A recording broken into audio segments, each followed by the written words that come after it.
यहाँ कबाड़ा का काम करते हैं, लोगों का घरों से कूड़ा लाता हूँ। जैसे वाल्मीकि का काम है तो उनका जरिया हम काम करते हैं, तो उनको पैसे मिलता घरों से, एक घरों से 100 रुपये, और हमें कुछ देता, कोई 500 रुपये देता महीने में, कोई 1000 रुपये देता महीने में। ऐसे हम काम करते हैं। जो कूड़ा निकलता है उसमें से प्लास्टिक, गत्ते वगैरह ये सब हम अलग कर देते हैं। सुबह हम यहाँ से 5 बजे निकलते हैं, हाँ 5 बजे निकलता, 5:30 6 बजे तक पहुँच जाते हैं। 6 बजे से काम पे लगे। हमारा घर तो काफ़ी ज़्यादा है, 400-500 घर है। हाँ, दोनों भाई जाता हूँ सुबह से, और दोपहर का तुम्हारा 2-2:30 बज जाता काम ख़त्म करने में। जैसे रिक्शा का ऊपर कूड़ा डाल देता हूँ, उसी में छांटता हूँ, उसी में बोरा रख के छांट के जो बेस्ट कूड़ा होता है हमारे लिए, जो बेस्ट होता है वो जाके मशीन में डलवा दो। घर में जैसे हम जाने का बाद, जैसे हम काम पे 5 बजे चला जाता हूँ, घर में जो हमारा बीवी है तो वो कबाड़ा छांटते रहता है 5 बजे से। हाँ, वो छांटता, जब देखता हूँ तो ज़्यादा हो जाता काम, तो वो छांटता जो उसको आके हम साथ में बोरे में भर के रख देते। अगर कम होता तो वो कर लेता। बच्चे हैं हमारा एक लड़का एक लड़की है। वो बाप तो ख़त्म हो गया, माँ है, गांव में रहता। बड़ा वाला लड़का गांव में रहता, स्कूल जाता था, वो 9वीं तक पढ़ा है। अभी काम पे लगा दिया हूँ, काम कर। महीने का देखो 15,000 हो जाता है। हाँ, क्योंकि जैसे मान लो जो वाल्मीकि का काम करता हूँ, किसी का काम करता हूँ, जो किसी का 50 घर है, किसी का 100 घर है, कोई 500 दे देता, कोई 1000 देता, तो वहाँ से कुछ हो जाता, तो कबाड़ा से कुछ हो जाता। ऐसे करके तो महीने में 15-16 हज़ार हो जाता। यहाँ लाइट का भी किराया देने पड़ता, जो ज़मीन में रहता उसका भी किराया देने पड़ता है, सब किराए पे है। यहाँ पे अपना मकान नहीं है। जो ये फिल्टर का पानी खरीद के पीते हैं, बाकी जो बोरिंग का पानी है उसमें बर्तन वगैरह ये सब कपड़ा धोने का काम आता है, ये पीने का पानी नहीं है। बच्चों का स्कूल में पढ़ता है, सरकारी स्कूल में, बाकी ट्यूशन दे रखा हो, ट्यूशन में पढ़ता है। अब हम तो अनपढ़ हूँ, कुछ पढ़ा लिखा नहीं जो कुछ ज़्यादा सीखे, और बच्चे तो इतना सीख क्यों नहीं पाता। जो माँ बाप का कम से कम थोड़ा बहुत पढ़ा लिखा होना चाहिए, जो स्कूल से आके या तो तुम्हारा ट्यूशन ही गया, उसके बाद माँ भी तो पूछे कुछ, या बाप भी तो पूछे जो क्या पढ़ के आया नहीं।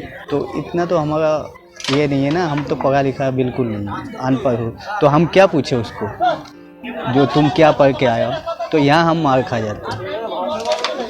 अगर हम में से कोई जिसका जो थोड़ा पढ़ा लिखा होता तो उनका बच्चे थोड़ा कामयाब होता, और जिनका कामयाब नहीं है तो अनपढ़ की वजह से।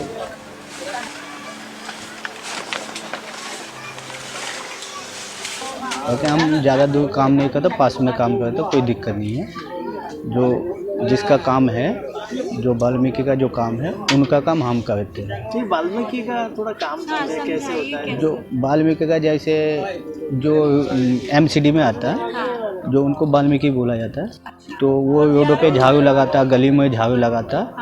कोई MCD में है तो कोई प्राइवेट में है, उनका भी ऐसे हिसाब है। जो जैसे जो प्राइवेट है उनका मोहल्ला है तो उनका हम काम करते हैं, और जिसका जो सरकारी नौकरी है तो उनका गली का काम है, झाड़ू लगाने का, तो कूड़ा उठा के फेंकने का, ये सब काम है उनका। पहले ज़्यादा कबाड़ा आता तो उसमें कमाई ज़्यादा था, चाहे रेट कम होने से भी कोई दिक्कत नहीं है। क्यों, मान लो अगर 2 रुपये किलो जा रहा है तो उसमें हम अगर ज़्यादा लाएंगे तो उसमें प्रॉफिट हो जाएगा, और अगर हम अभी 5 रुपये बेचूं तो उसमें प्रॉफिट नहीं होगा, क्योंकि कबाड़ा आगा कम। पहले क्या होता, जो अभी गली में घूमते रहता है, जो हम कबाड़ी वाला घूमते रहता है, वो आधे से ज़्यादा ले जाता है। ठीक है, कोई पुराना फ्रिज, पहले क्या बोलते, पुराना फ्रिज भी हमें दे देता था, वॉशिंग मशीन बोलो, कूलर बोलो, कुछ भी हमें सारे कुछ मिल जाता था। अभी क्या करता है, सबको बेच देता, उनका भी कुछ पैसे बन जाता।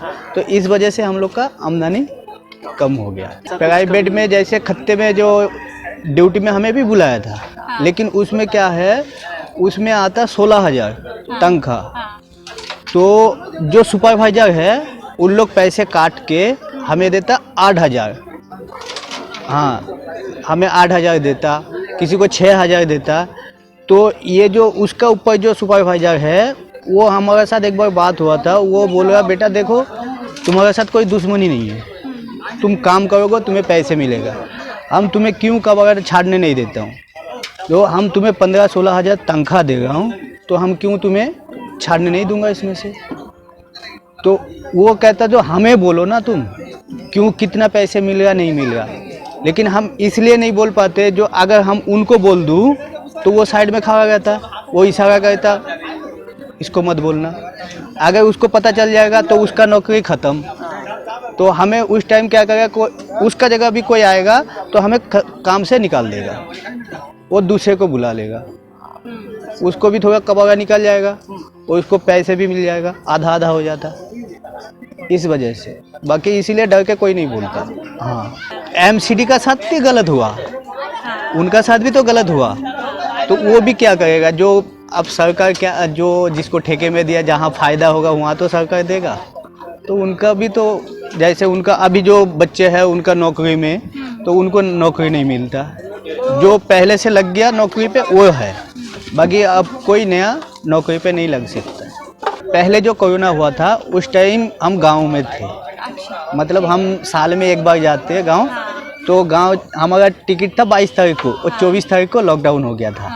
फिर हम 3-4 महीने बाद हम आके जैसे काम कर रहा था वैसे ही हम काम कर रहे, कोई हमें दिक्कत नहीं है। हाँ, तो कचरा जो घर से अब घरों में घुसने का मतलब कोई बोल देता बेटा घर पे मत आओ, हम खुद आवाज़ दे दो, हम ले जाके रिस्का में डाल देंगे, ऐसे करते थे।